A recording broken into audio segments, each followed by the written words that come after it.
सगळ्याच पक्षातले आमदार, खासदार, मंत्री महोदय यांना सगळ्यांनाच आम्ही स्वतःहून फोन केलेले की आमचं गोरगरीब मराठ्यांच्या लेकरांचं आरक्षणाचं गरहाणं आम्हाला तुमच्यापाशी मांडायचं आहे। प्रतिनिधी हा गोरगरिबांच्या दुवा असतो, त्यांच्याकडे एकदा गरहाणं सांगणं आमचं काम आहे की तुम्ही मुख्यमंत्री देवेंद्र फडणवीस साहेबांना जाऊन सांगा की मराठा आणि कुणबी एक हे तो JR काढा, सगळ्या सोयऱ्यांची अंमलबजावणी करा, मराठवाड्याचं गॅजेटियर आहे ते लागू करा, सातारा संस्थांचं आहे, बॉम्बे गव्हर्नमेंटचं गॅजेटियर आहे, सगळ्या केसेस मागे घ्या आणि जाणून बुजून ह्या 15 दिवसात की कुणबी प्रमाणपत्र नोंदी सापडलेलं असून सुद्धा दिले जात नाही, व्हॅलिडिटीसुद्धा जाणून बुजून दिली जात नाही, पोरांचे ॲडमिशन हुकावं, नोकरी हुकावी म्हणून हे काम आम्ही प्रतिनिधीच्या माध्यमातून एकदा मुख्यमंत्र्यांना सांगायचं ठरवलं आहे। ते सगळेच भेटायला येत आहेत आणि सगळेच जाऊन सांगतायत पण, कारण काय समाजाला कोणी आडमुठं समजता कामा नाही।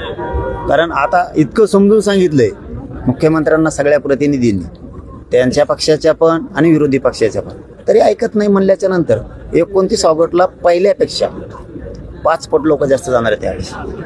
मुंग्यासारखी रांग लागणार आहे मुंबईला, मुंग्यासारखी, इतके तुफान ताकदीनं मराठी मुंबईकडे येणार। 288 म्हणल्याच्या नंतर त्यात सगळेच आले आमदार, त्यांना सुद्धा फोन करून सांगितलं आपण सुद्धा अंतरवालीला या, आम्हाला आमच्या गोरगरीब मराठ्यांच्या लेकराचं घराणं आरक्षणाचं तुमच्याकडे मांडायचं, यायचं नाही तो त्यांचा प्रश्न आहे। पण मला जर कोणी प्रश्न उद्या विचारला असता मराठा समाजाच्या लोकांनी, महाराष्ट्रातले 288 मतदारसंघ आहेत, त्या मतदारसंघातल्या आमच्या आमदाराला फोन लावला होता का, जर मराठ्यांनी मला प्रश्न विचारला असता मी काय उत्तर द्यायचं। म्हणून 288 जेवढे आमदार, खासदार, मंत्री आहेत सगळ्यांना फोन करून सांगितलं जेव्हा नाही येणार त्याला समाज बघल, ते का नाही आले त्याचं उत्तर समाज विचारेल। पण आमच्याकडून गोरगरिबांच्या लेकराच्या आरक्षणाच्या प्रश्नासाठी त्यांना सन्मानपूर्वक निमंत्रण गेलेलं आम्ही सांगितलं ना, आता सांगितलं की सगळ्यांनाच निमंत्रण आम्ही दिलं की मराठा आरक्षणाच्या बाबत आपण मुख्यमंत्री साहेबाला समजून सांगा, कारण एकदा जर 29 ऑगस्टला मी अंतरवाली सोडली मग मागे सरकत नसतं ह्यावेळेस। हे बघा आम्ही तर सगळ्यांना सन्मानपूर्वक सांगितलंय, मराठ्यांचे डोळे उघडणं खूप गरजेचं आहे, ते लय सगळ्यात महत्वाचं आहे। ज्याला आपण निवडून पाठवलंय तोच आपल्या बाजूने आरक्षणावर बोलत नाही, कारण त्याला मोठं करताना समाजानं रात्रंदिवस डोळे फोडले, रात्रंदिवस पळाले, तो मोठा झाला। पण आज आमच्या गरीब मराठ्यांच्या लेकराला मोठं व्हायची वेळ आली, आरक्षण मिळून आमदार, खासदार, मंत्री बोलत नाहीयेत, ही समाजाचे डोळे उघडणं खूप गरजेचं आहे।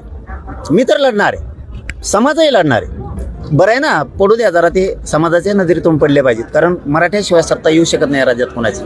आता आली ना उलाटले व ते कळू दे ना समाजाला एकदा, मग समाज दाखवल त्यांना, तुम्हाला कळलं ना आता 29 ऑगस्टला काय होतं। मरू नसतं विजयच घेऊन येईल, मरून येईल नाही तर विजय घेऊन येईल, मोकळा माघार येत नाही। गरीबाच्या लेकराला मोठं केल्याशिवाय मी माग हटत नाही। आता तो प्रश्न आमचा नाही ना, आमचे प्रामाणिकपणा आम्ही समाजाच्या वतीनं 6 कोटी मराठ्यांच्या वतीनं सगळ्या प्रतिनिधींना सांगितलं, सरकारला पण सांगितलंय, सोडवायचा का नाही त्यांचा प्रश्न, पण आरक्षण कसं घ्यायचं हे त्यांना मग 29 ऑगस्टला कळत। मी आरक्षण घेतल्याशिवाय वापस येत नाही, एक तर मरून येईल नाही तर विजय घेऊन येईल मराठ्यांच्या आरक्षणाचा। माझ्या चॅनलला सबस्क्राईब करा आणि बेल आयकॉन दाबा, जेणेकरून तुम्हाला माझे नवीन व्हिडिओ मिळतील।